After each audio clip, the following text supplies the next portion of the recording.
Where are you, Ray? Good morning. Oh, hi, Ray. Hi, Brandon Lee Taylor. Good morning.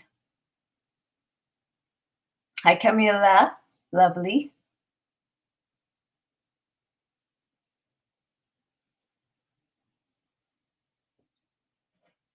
Hey, Eileen Kramer. How you guys doing? Hey, Ani. Ani's in the house. Hmm. Hey, Jana. Good morning. All right, we got people. So today is a very big class. I'm nervous. I know whenever I get nervous, it's because I have to say something really big. So I'm just going to breathe.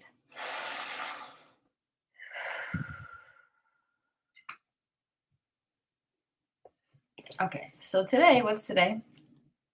Thursday, September 18th, 2025. And we are smack in the middle of the greatest story Hashem ever told. Oh, thank you, Eileen. I feel like I'm glowing because the light of Hashem is on the move. Hi, Aleph. Thanks for getting up. Hi, Sydney. What do I mean? The light of Hashem is on the move. So this crazy thing happened yesterday. I want to tell you about my whole day. So I got up early, like 6 a.m., to take Rose to the airport. Rose was with me for 2 weeks. And Ani, I never thanked you for taking us to the horses, which was a magnificent day of hape and enlightenment and healing. So thank you for that, Ani. Me and Rose really enjoyed. So I get Rose to the airport, and I left my car at the baggage check-in at the terminal, which I knew was a risky move, but I was like, I gotta take the girl in. It's her first time flying on an airplane alone. I can't just drop and run. So I took Rose in, we checked in, and I took her to security, and I'm like, this is what I do with my kids. I like watch them till they like become tiny. I have to watch them to the very end. My kids know. um,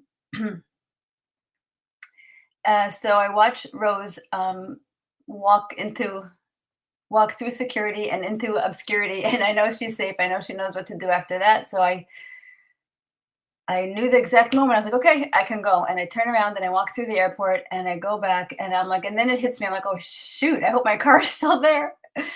And as I'm walking to the car, I see my car is fine. And then 10 seconds later, I see it get rigged up to a tow truck. I'm like, oh my God. And I start running. And I knock on the guy's window. And he gets all angry at me. He's like, do not tap on my window. I was like, I'm so sorry. I'm like, but that's my car. And I'm like, please do not tow my car. I'm begging you not to tow my car.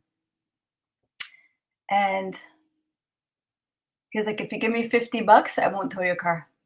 And then he proceeds to give me like the advice that my soul needed. He goes, and you know what? You have to trust God. You can't micromanage God. You have to let God do his thing little by little. He goes, do not let the devil get into your thoughts.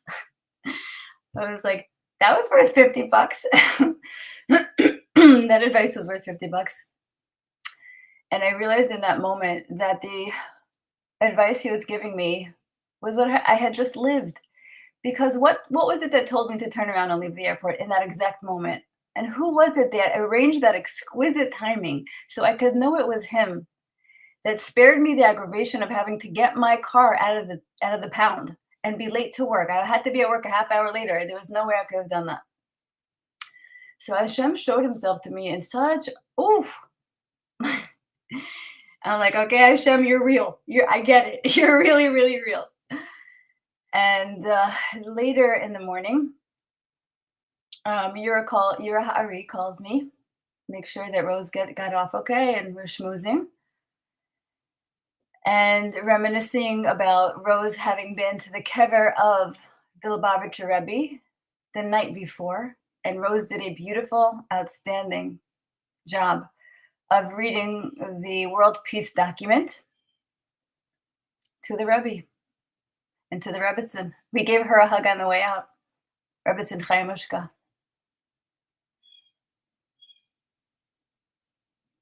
So we were talking about that, and he says to me, Yira says, we got the Sefer around Israel when I did my tour of revealing Mashiach in the north, and I left his books at a lot of the Kvarim up there, the Ramchal, Rabbi Akiva, Rabbi Shimon Chai, um, the Shalah HaKodesh. They all got the Mochen of the Mashiach in some form. So he says to me, Yira says to me, there's one last place I wish I could go to. I was like, where? And he says, Rabbi Nachman. Because Rabbi Nachman sustained so much an onslaught of attack from the Erev Rav of his generation. Woo! They were brutal to him. So I think Yira feels a kinship, a strong kinship to Rabbi Nachman. And Rabbi Nachman, in his teachings, actually calls out, he was the first one to call out the scholar demons, the Shedim Yehudi, the ones who study Talmud without Zohar, who separate Torah Sheba'al Peh and Torah Shebechsav, which is a sin. According to Reb Moshe Cordovero, it's a sin. So what happens? This day was popping. It was popping because in that moment, I think it was actually after I hung up, I remembered that Kalifari, my good friend, who sometimes curses me out and sometimes doesn't, but you need a friend. Sometimes you need a friend who's going to tell you the truth. That's what I appreciate about him. He always tells me the truth, and he's very authentic. He had hit me up for money that morning because he's traveling, and I sent him some. So I said, oh my God, he's going to Uman. I had the idea. Let me send him the World Peace document. We're living in the age of technology. I'll just send it over to him, and he can read it. And he's going to Reb Shaila of Kerestir. He's going to Hanapoli. He's going to Munkach. He's taking a whole journey on the way to Uman for Rosh Hashanah. And whoever is on the chat, the restoration chat, I'll share it to my Telegram also. I shared, and to Facebook. I shared his 7-minute video. It's so beautiful of him reading. So he did such a great job of him reading the O Roshel Mashiach, the light of Hashem, the Torah of Atzilus, the Aleph Mem Shin, the divine pattern of Hashem. He read it at that kever, and he did an outstanding job. So that was one opportunity. I was like, thanks, Hashem. That was cool that I was able to help Yira fulfill that wish of his. And something even more miraculous happened. An hour later, a patient calls my office, and he tells my front desk that he's been up all night with a terrible toothache, and he must come in today because he's leaving on a trip that night. And Ani just said something amazing. This is the Tal, this is the dew of the Torah that brings Tchias HaMesim, that revives the dead to these tzaddikim. Yeah, Yira himself has told me that. So this patient was up all night with the toothache. Comes in, he comes in. I'm like, where are you going? Uman. I have a flight to Uman tonight. I'm like, no way. So I print up. I was like, thank you, Hashem, because this way I can send a physical copy, and he could take it there and leave it at the kever of Rabbi Nachman. It would have been really nice, having it read there, but it's even nicer having it left there, having the physical copy. So I take out his tooth, and I hand him the copy, and I saw he's different. I saw he's like the Nana Nachman type. You know, the type who's like experimenting with all kinds of psychedelics and spiritual, and also close to Hashem, and also was damaged by the system of the Erev Rav in Orthodoxy. There's a whole underground group of them that I have to hook up with locally. He's gonna hook me up with these people, because these are my people, and I don't even know that they're here with me in my neighborhood. The Nachman people. And with, the long payas and the dancing and the singing. And I said to him, I said, Do you know what you're taking? And I showed it to him and I read through it with him and I showed him Yiras Tikkunim that hang on the wall of my office. And I was like, I think he's Mashiach.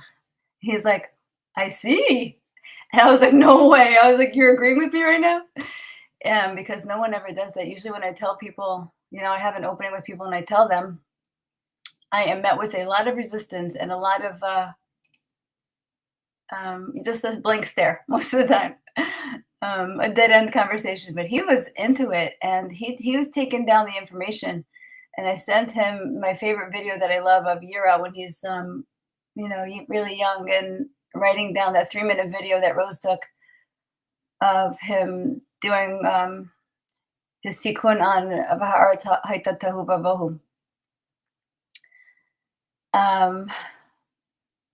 So he gave me tremendous hope that I finally found an inroads, a group that I could actually introduce Yir Ha'ari to, and they would chop it.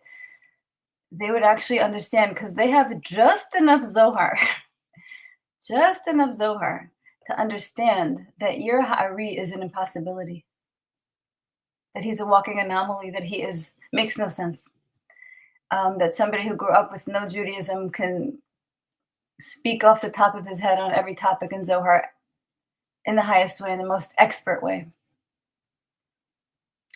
So Hashem was showing me himself layer upon layer, stacked upon stacked of miracle and miracles and miracles the whole day. That my car didn't get towed, that I had 2 people taking the World Peace document to Uman in time for Rosh Hashanah. I think it's a very big siman tov. It's a huge, huge sign that we are in a new timeline, an accelerated timeline, where what you say, what you think, and what you speak, it manifests quickly, rapid fire. So that was my experience yesterday. I want to take a few minutes now to talk about Charlie Kirk. And I first want to make a disclaimer, that my opinions do not reflect the opinions of Yir Ha'ari. I tell him my opinions, I share with him my thoughts, and he listens to them. But I'm not sure where he's holding about the whole Q situation. He might not be as extreme as me. But I know a lot of you listening to me right now are on the same page as me because you've been with me for a while. So when I heard the news, how did I hear the news about Charlie? A patient came in, a beautiful girl who I love. She's been my patient for a long time. And she sits in my chair and starts crying. I was like, what is it? What's wrong? Charlie Kirk was shot in the neck. And my immediate reaction was no sadness. Didn't register sadness for me at all. And I source my filtration internally most of the time. I don't really listen to the external noise going on. I see, how does this feel to me? And it didn't register as real. It didn't. And I tried to comfort her the best I could. I was like, don't worry, he's going to be okay. And meanwhile, he wasn't. The news came out that he died. But I understood right away that he isn't dead. There's no way he's dead. He's not dead. There's no way. Yeah, Irma. Irma didn't feel a thing either. Those of us who have been following Q, Irma, we say we're the tip of the spear. Because we have Zohar, we have Rabbeinu Yir Ha'ari, and we have Q. And what does Q do for us? Takes us out of the illusion. What does Yir Ha'ari do for us? Same thing. What is he teaching right now? You have 600,000 thoughts a day. Some from angels and some from demons. And you control them. You're the thinker of your thoughts. Are you going to let demons in? Or are you going to let angels in? So I said, let me lay low to the ground and see. I'll see what Rattletrap, what's his name again? Derek Johnson. I know he's going to do a military-grade analysis of the crime scene. And he came up with a bunch of different things. How Amazon released a book of his shooting the day before he got shot. There's a picture of his wedding ring on this finger and a picture on this finger. There's a bunch of different things. I saw a picture of Charlie Kirk 1.0, Charlie Kirk 2.0. So what is Q doing here? What is this stealth military operation? This covert ops? What are they doing? What's their objective? They're trying to wake the people up. And now that Yira has taught us about this is all a dream, and even the emanations of Hashem are trapped in a dream, it's always been about waking up. And when we wake up, down here in Asiya, it causes an arousal above. Arousal from below causes arousal from above to above. So when we wake up and realize that all this is all an illusion, and it has always been an illusion, and we create our realities, abracadabra. It's Aramaic. It means as I speak, I create.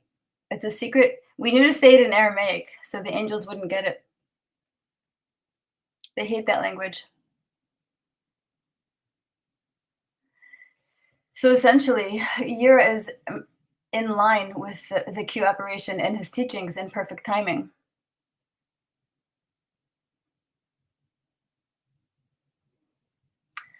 What's going to happen is that all these people who have faked their death, starting with Princess Diana, I don't know about Elvis, not sure about Elvis, Prince, Robin Williams.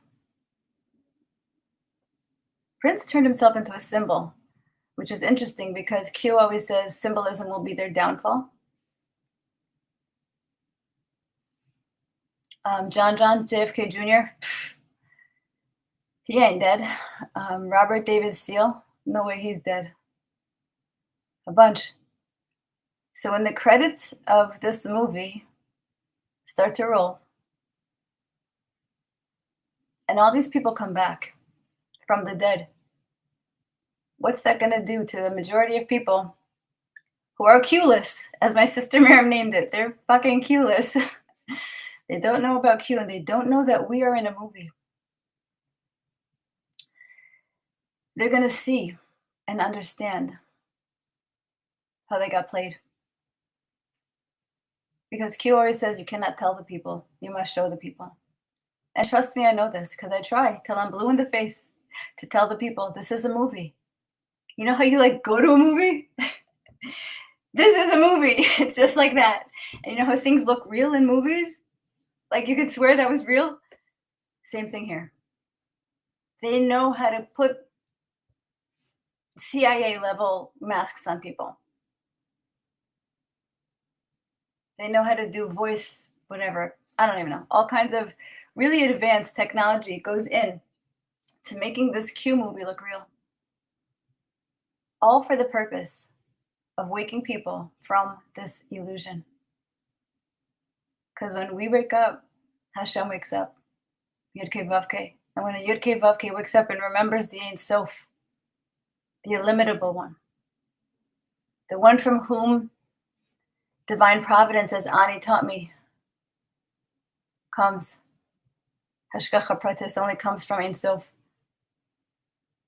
When all the levels from Asiya up to Atzilus remembers the Ein Sof Baruch Hu, we come out of the dream. We start to lucid dream. We stay inside the Tzimtzum and everything returns back to the Tzimtzum. That's what you were taught. That's the immortality timeline. That's where we're headed. That's the one we're getting. I'm not stopping. Not stopping till the immortality timeline comes in. And I know Sydney loves this. Nothing is lost inside the immortality timeline. Everything Hashem ever dreamed returns. So nothing is lost. Every single person who ever lived, every event comes back. Yeah, Ani said there's no telling, only seeing. Oh, that's so good, Ani. Gosh, dang it, I gotta put that up too. Good Ula vision. Oh, Trump was blasting Elvis. Okay, so I guess Elvis is still alive. Yeah, oh my God, who said the Truman Show? Wango XT. Yeah, when COVID, I have to give myself a shout out right now because like The second week into COVID, when they had the ads like ready to go a second later, stay home, stay safe, and everything ready to roll, I was like, that is impossible. A whole ad campaign. And I said, oh my God, I posted it up on Facebook. Am I stuck in the Truman Show?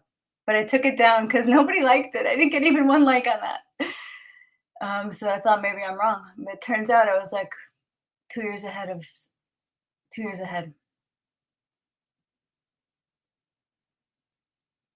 See, there's somebody saying this is disgusting. You should be ashamed. Yeah, I was shamed many times in COVID.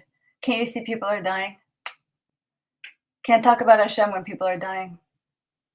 Can't talk about Amuna when people are dying. I was like, when is it safe to talk about Hashem again? And then I realized there's nothing that's going to take us out of this dream, out of this nightmare, quicker than the truth. So even if the truth hurts your feelings, it's still going to save you a lot quicker. It's going to get us to the end of this movie a lot quicker. Truth and authenticity, highest vibrations. Yeah. Yeah, don't engage with trolls, guys. It's not worth it. That was my mini engagement with a troll, just to make a point. Speak your truth. Don't be afraid. His wife is an actress. His mourning wife is an actress. This is a movie. This is a movie. And I want to show you guys one of my favorite scenes from a movie right now.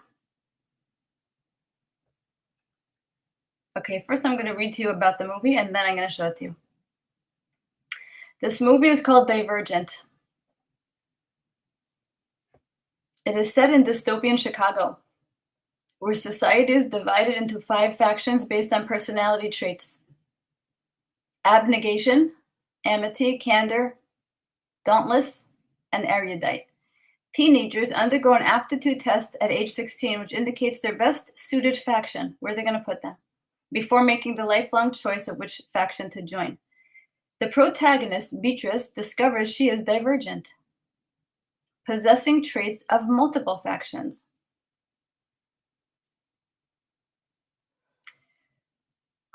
A dangerous status in this rigidly controlled society.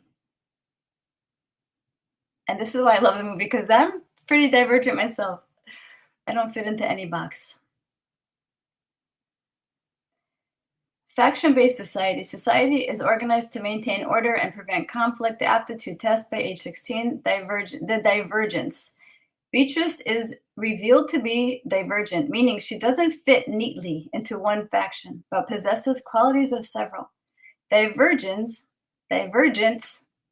get this, you're gonna love this, because you're all a bunch of divergents out there. If you're listening to me, you're right there with me.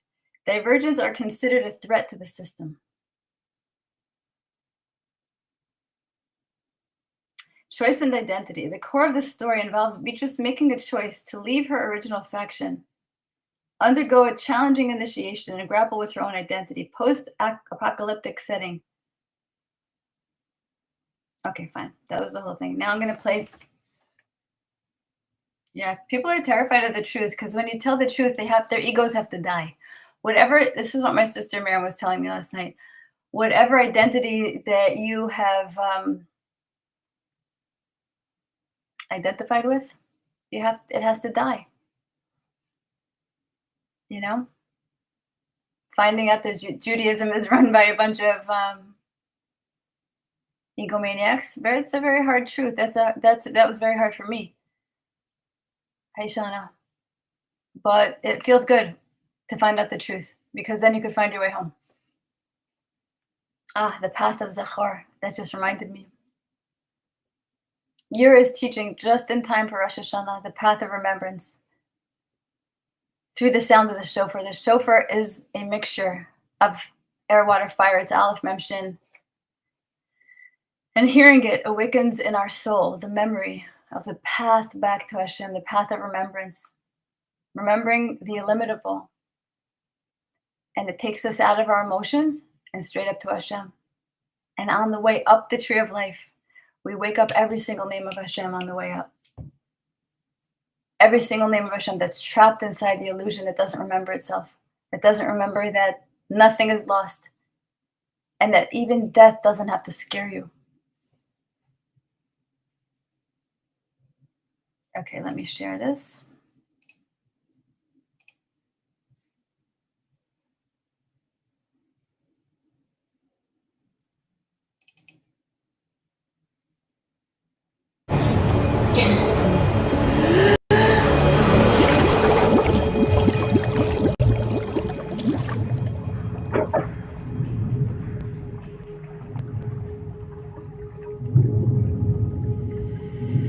This isn't real.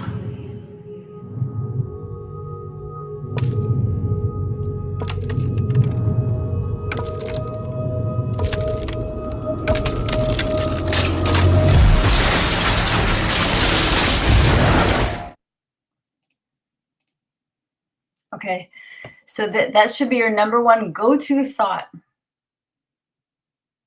if you're in a hard situation. My husband and I decided to separate. I don't like to say the word divorce, it's too harsh. The words you choose is very important because they bring up certain emotions. So I say we're separating. We're amicably separating. And we had our first meeting last night to do mediation. And it was hard. It was a hard meeting. He wants the house, I want the house. Nobody was budging. And so I said to myself, while I was sitting in the meeting, this isn't real. I tapped the glass. This isn't real. And once you say this isn't real, that's the path of remembrance. That Hashem is in the driver's seat of your life. Hashem is the one that isn't allowing my car to be towed.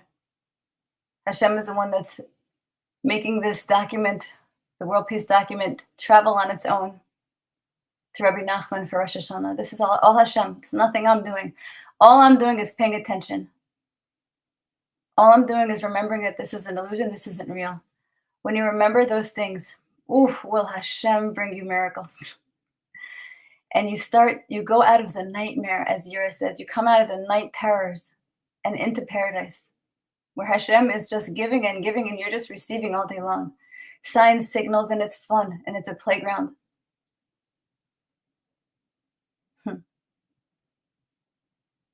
You become a luxury pioneer, and you travel in style. Yes, Camila. That's a perfect path of remembrance when you rely on Hashem to guide your life. You're not micromanaging Him. Yura taught this about the difference between a tzaddik and a tahor, and that how Avram Avinu went on his own ideas, and Lot did not. Lot followed the guidance of Hashem, and who came from Lot? Mashiach. There's a lot to learn from there. Things we were never taught. Yeah.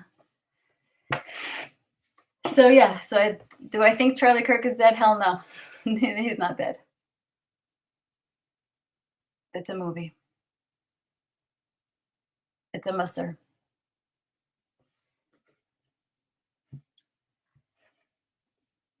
Okay.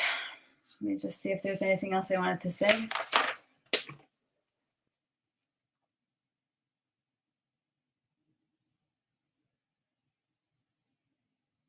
Hold on.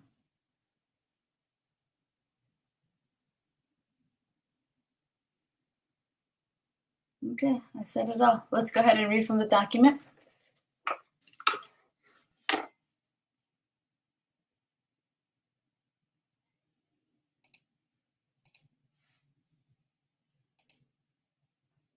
Hey, Rose. Rose, do you have jet lag?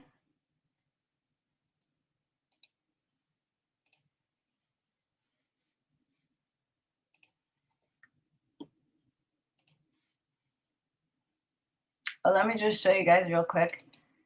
This is Charlie 2.0, okay? As a dentist, I'm going to tell you these teeth are not the same as these teeth, okay? Even if he had gum surgery, right? The shape of the teeth are totally different. Teeth don't lie. Oh, this is another thing. Sorry. I couldn't stand what was happening before him, but I do watch from a distance all of it. How many times you got to hear Trump say the central casting? What do you think that means? What do you think What is Donald Trump's motive to constantly say, not once, a billion times, central casting, central casting. Look at this guy, central casting, central casting. And I'm going to go on a limb here. I don't believe in the whole assassination thing. I see the professional wrestling game. It's professional wrestling. They script it. You play the bad guy. We're going to fight in public. We do our photo op. Then we give it to the public. And then we control their emotions. Yep, that's the game. But the good news is that the people controlling the emotions are the white hats now, the good guys. And we're coming into a time where the Ruach HaTuma Avir Min Haaretz, Hashem is about to take off this energy field, this magnetic field of constant bombardment with negativity. The snake that was allowed to dominate the planet and dominate our thoughts. They hijack us through our thoughts. They get in here. Your thoughts are not your own. You're thinking your own thoughts. You think you're thinking your own thoughts. You're not. And as soon as that vice grip gets released on our thoughts, we get to create paradise, because the evil cannot create on their own. They must siphon our energy, hijack our consciousness to create their demonic schemes. That's why all the movies are full of violence and gratuitous sex and immorality, and all the news on TV is bad and terrifying, because they get us to create through our imagination. So they implant horror into our imagination, and it produces reality. Oh, but Yura teaches something really good. He teaches about existence. What is existence? Existence is nothing other than your level of awareness. Your level of awareness. Your level of awareness could either be in hell or in heaven or somewhere in between. And this is based on your thoughts. Your thoughts place you into your existence. Yes, Camila, it requires tremendous discipline. I was saying this to Yura. I think I'm like at 30% good thoughts. Like, even with all the work I've done on myself, it's like those bad thoughts just keep coming, but you catch them and you could just say, this isn't real. You just have some go-tos. Louise Hay was really good at this, like all is well, like some simple 3-word catchphrases that you create a strong synaptic connections, and your brain automatically defaults to those. It takes work. It does take work.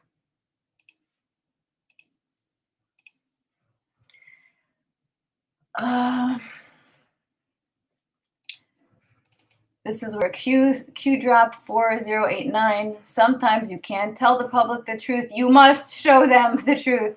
But ofen re'iyah, as Ani said. Torah v'tzilus, you must see it with your eyes. And this is why symbolism will be their downfall, right? Symbolism will be their downfall. It's always been out in the open. You just have to look. Symbolism equals their end. You see this guy on TV, he's talking about a shooting, and he's got a Mason's thing on his hat.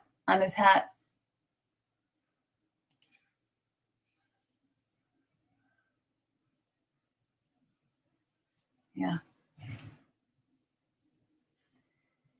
If Satanists took over the Vatican, would you even notice? Because the Vatican, see these windows? It's in the shape of a serpent. And this is how symbolism will be their downfall, because once we're taught the symbolism, we're going to see it everywhere. And they're going to incriminate themselves. World peace. Okay, let's go to the path of God. Where are you, path of God? Here we go.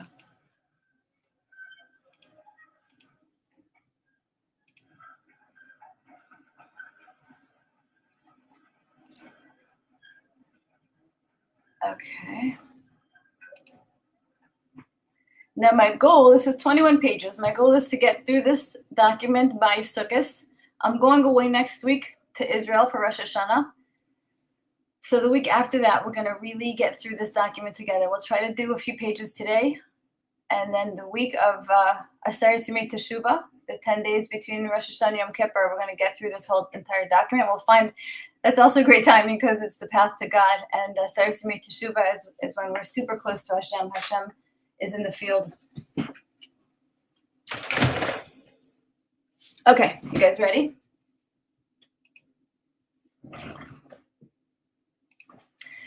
Okay, so when Yira writes, it is a direct transmission from Hashem, and it is a stream of consciousness. So just stay with me as I read it, because sometimes it's like a little bit of a run-on sentence, and I don't know where to stop. So just bear with me if I make a mistake. The Path of God by Yira Ha'ari.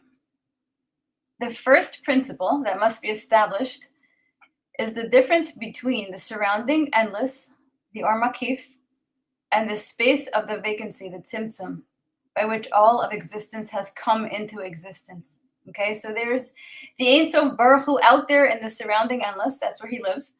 And then there's the Tzimtzum, the space, this bubble of the totality of potentialities, where Hashem created Aleph with every letter with Aleph, where every possible type of existence can be created. And this, Ramchal, as Yira always teaches, Ramchal says that this Tzimtzum was created to give evil a place. The space of through, by, and from. It has been explained in the order of emanation, which is an amazing book that everybody should own, that the vacancy or Tzimtzum refers to the mind and Chachma, as it was explained in its place. Okay? So the Tzimtzum is your mind and Chachma. Those are all interchangeable. It now must be explained a certain difficulty. It was made known to you that the purpose of this mind was to enter a state of not knowing, a state of ignorance. Okay? That's the purpose of your mind, is to enter a state of ignorance.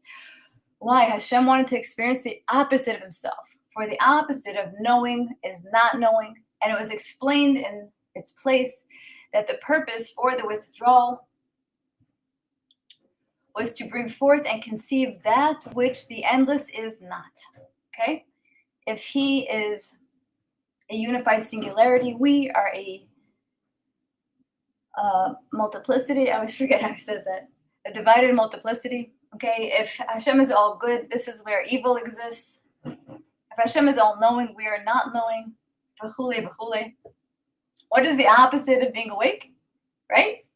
If Hashem is always awake, if the Ein Sof is always awake, the opposite of that is being asleep. And so it is written, Yud Ke Vav Ke, which is an emanation of the Ein Sof, which is the created God, which is a whole concept unto itself. Yud Ke Vav Ke, why sleep you? For the truth is that anything Hashem is not cannot truly come into being, but rather through the mind. Okay? The mind is the transducer that produces a reality opposite of Hashem. Okay? The mind is this thing that blocks out and veils the higher truth. So we can experience this movie. Okay? You can experience this movie through the mind, which is the restriction and limitation of the endless. Okay? Bringing forth the worlds and all of its parts and to each of its parts. Therefore, says Yira, I will share a secret. This reality, because it is the opposite of God, cannot actually exist. And only does so by way of a dream. And you could exchange that with movie. And understand of Adam Harishon, it was said, this is my favorite line. Oh my God, you guys. Oh, and understand of Adam, it was said, a deep sleep fell upon him. But it never says, and he woke up. Thus, we are commanded to know God, to know him, not to have faith or belief. For what is the opposite of knowing yourself? It is to not know yourself. And so this dream, okay, in this dream, we don't know who we are. And so this dream brought forth a thick darkness that appeared in the Tzimtzum. So you have a thick darkness in your mind, because the Tzimtzum is your mind. And this darkness was the absence of the light. Okay, the darkness of your mind is an absence of the light of your mind, for it, the light had withdrawn. And from it, the mind entered into hypnosis. sleep, unconsciousness. This darkness is called by two things, Laila, as it is written, and darkness he called Laila, for she is but a likeness of the Shekhinah, an imitation, a cheap knockoff of the Shekhinah, the dwelling place of God. And understand, because of the withdrawal, okay, because of the withdrawal, there was no place for the Shekhinah, right? She got left out. She had no place to rest, because had the endless returned to the fullness, existence would be nullified, okay? Meaning that like a dream that is ended upon wakening, and how the world in which the dream existed is no more, absorbed as a shard of light in a new reality of this world while awake. Okay? Do you understand what he's saying? Like when you wake up in the morning, last night's dream is totally obliterated. So if the endless himself were to wake up, if the illimitable woke up, this dream would just disappear. But if all the emanations of Hashem wake up from inside the Tzimtzum, we start to lucid dream. And the Ein Sof Baruch Hu stays the Ein Sof Baruch Hu, and we all create paradise inside the space where he gave us the totality of potentiality. He gave us all the tools to create whatever the hell we want to create. So Laila was birthed from the darkness, for she is the darkness, and the darkness was the absence of light. Thus, ignorance, which equals darkness, ignorance is darkness, was brought into the mind. Your mind was veiled. For when a person falls asleep, their mind ignores the doings of their body, for the consciousness, which is existence, is in a different state, okay? Your existence is traveling, astral traveling when you're dreaming. So when a person dreams, that same darkness enters the mind and the consciousness, because it alters states of existence and produces a state of ignorance, okay? So he's just explaining how dreaming is a mashal, is a likeness to what happened to us when darkness came over and entered into our minds. Now, darkness intermingles with the 231 gates, which is the heart spark that has been made known to you, and how this spark was called thought. In the secret of, in the beginning when Israel arose in thought. Okay, so the heart spark, if the tzimtzum is the mind and is chachma, the hard spark is thought and is bina. Thus, the darkness or ignorance intermingled in your thoughts, okay, producing chaotic thoughts prior to the organized thoughts of consciousness when awake.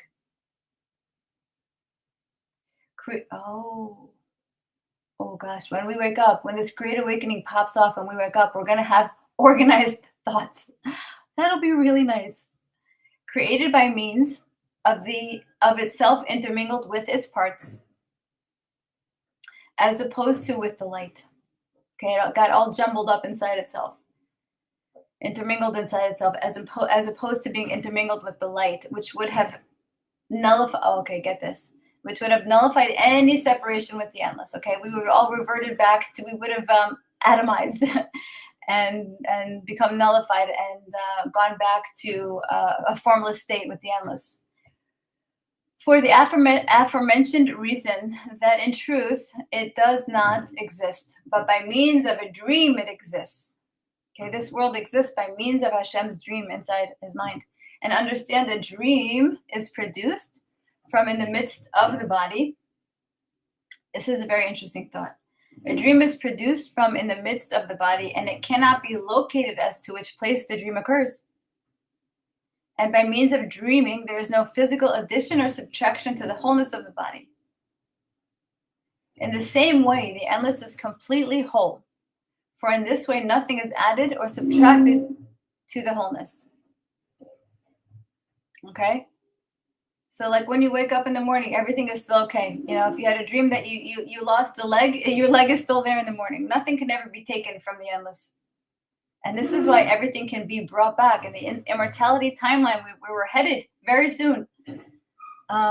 Everything Hashem dreamed comes back in. Nothing is lost. There's no addition or subtraction. It has also been explained to you the matter of the thoughtless light. Oh, we have construction next door. That's what's going on. Rose was here when she saw there's a house next to me that got knocked down in the day. And I guess they're working early. I hope it's not distracting you guys. Let's do one more page. Let me check on you guys. Are you guys okay?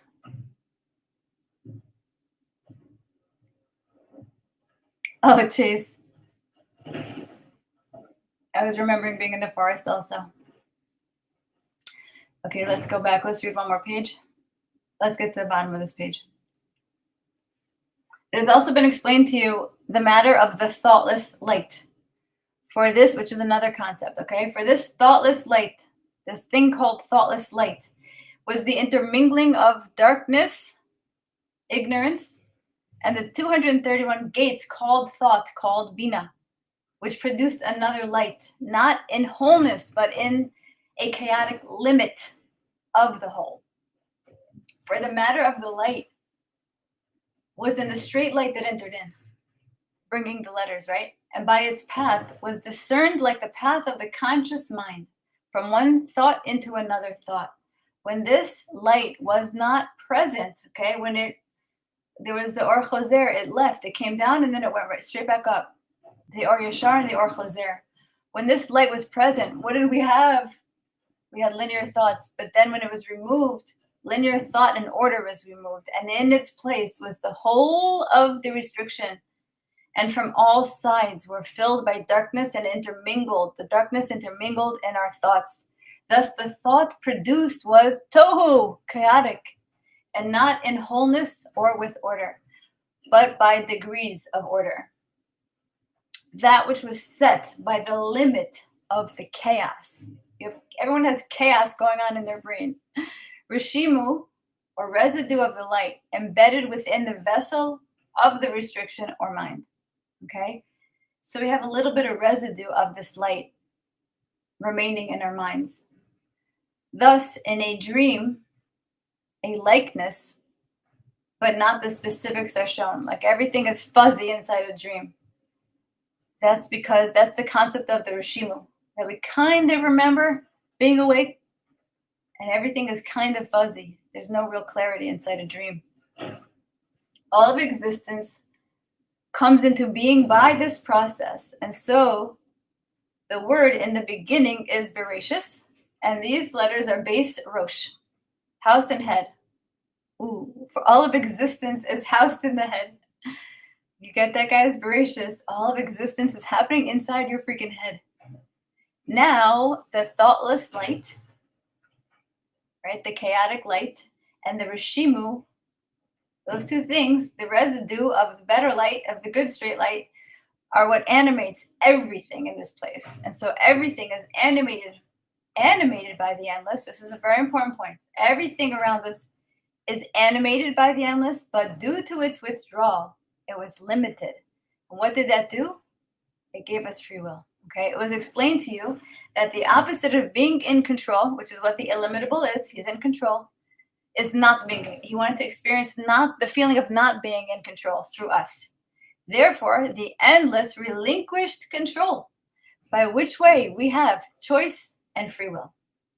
In the same likeness, control over the body, which is the whole, is relinquished from the consciousness upon sleep, right? You can't control your body in your sleep. So Hashem cannot control us in this reality. He just animates us and lets us choose. And when we start choosing good thoughts, the thoughts the angels are bringing us, we're going to go from creating hellscapes to paradise. The light, which is the consciousness of the whole, withdrew in the same way consciousness withdraws upon entering sleep. And in its place comes the thoughtless light. This is so beautiful. His writing is really, I've never understood it better. He really knows how to explain something. Darkness, which is ignorance, produces, okay, this is another massive concept. Darkness, choshech, laila, which is ignorance, produces error. Okay, when you're ignorant, you're making mistakes. And when you're making mistakes, what happens? Error produces evil and suffering. Upon seeing this, it was said by King Solomon, and upon that place he called it terrors of the night. Thus, existence in this world, which is the dream, which is the illusion, right, is by the thoughtless light, the confused chaotic light. And so what happens? Our choices animate this underlying thoughtless light by which new heavens and new dreams are created. The Zohar hinted to this when it said, new interpretations of Torah, chidushim of Torah, create new heavens, new firmaments. Understand, this produced new dreams, which are new timelines, guys. We're in a new timeline of Kalifari. It's bringing the Aleph Memshin to Uman. Yeah, I did not see that timeline coming. But you can dream what you want. You speak it into reality. Abracadabra. Just think it, think good, speak good, do good. Understand, this produced new dreams, which are new timelines, where more of the underlying light of Hashem that is garbed inside the thoughtless light can emerge. The Ein Sof Baruch Hu shows himself more and more the more you let him. I'm going to read that again. When you think new things and think good thoughts, like this isn't real, like I'm in control, my thoughts control my reality, all is well, right? These new thoughts produce new dreams, which are new timelines, where more of Hashem's underlying light that is animating reality, that clothed itself in the thoughtless light, can emerge. So Hashem's hashgacha pratis can rule your life, and you could sit back and receive and have fun and be playful with Hashem, and he's going to flirt with you the whole day. These new dreams are new timelines of existence, for it was made known to you that the truth is existence. Okay, let's stop right here. We'll pick up. Okay, we're going to pick up. I'm leaving to Israel Saturday night, and I'll be back the following Sunday. So Monday. I'll post it up, a reminder for everybody. That's going to be Monday, the 27th. So until then, go the path of Zachor. Remember your Aleph Mem Shin. Remember that everything around you is the pattern of Hashem. Remember that the more you engage with the underlying light of Hashem, the Ein Sof Baruch Hu, and remember him and cause all of the upper worlds to look up to him, the quicker you bring paradise for everybody. Love you guys. Have a beautiful Chag. Have a good gebenched Gesundjahr. Ksiva v'chasima tova to everybody. Happy and healthy New Year. Sweet New Year. And maybe see the highest timeline come into fruition quickly and sweetly.